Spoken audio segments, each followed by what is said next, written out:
今日蓮央上師就同大家一齊嚟分享《蓮生活佛文集》第19冊靈與我之間嘅精選分享。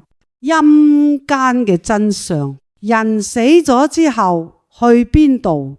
有人話上天堂，有人話落地獄，但係師尊就話其實係去咗陰間。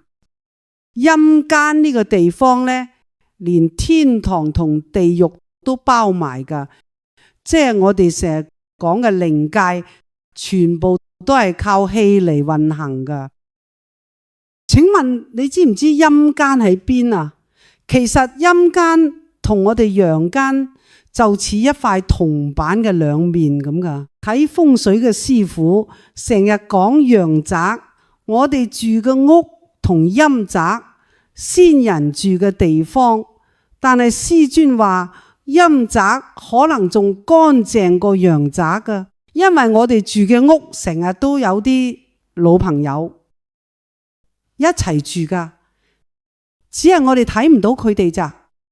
通常住喺我哋屋企嘅陰靈呢，多數都係自己阿公阿婆或者係早走嘅親戚朋友。有人問佢哋會唔會搞我哋？師尊話實會㗎。佢哋嘅脾氣同生活習慣分分鐘影響到我哋㗎。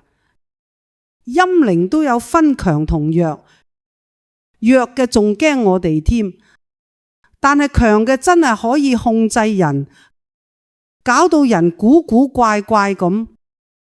最得意係陰靈仲可以幫人嘅，好似啲科學家死咗之後，佢哋嘅鬼魂可以暗中提點在世嘅科學家發明新嘢，音樂家嘅鬼魂又可以教出新一代音樂天才，真係估佢唔到啊！陰靈周圍都有㗎，天上地下山窿石罅，只要有氣嘅地方就有佢哋。同人一樣，陰靈都有壽命，要輪迴轉世。不過有啲陰靈可以留喺陰間成幾百年都唔投胎㗎。講到陰陽之間嘅通道呢，師尊話就好似開關掣咁，人活靈死，人死靈活。不過都有例外嘅。講個古仔你哋聽。有次師尊應承幫人做法事，臨時要改期，點知當晚成班鬼魂嚟揾師尊算賬，話明今日做法事，點解唔做？師尊要同佢哋解釋，話因為公事改期，安撫佢哋。最後師尊用涅槃經話，人命無常，好似山水咁流得快，今日仲喺度，聽日可能就冇啦。提醒大家要及時行善。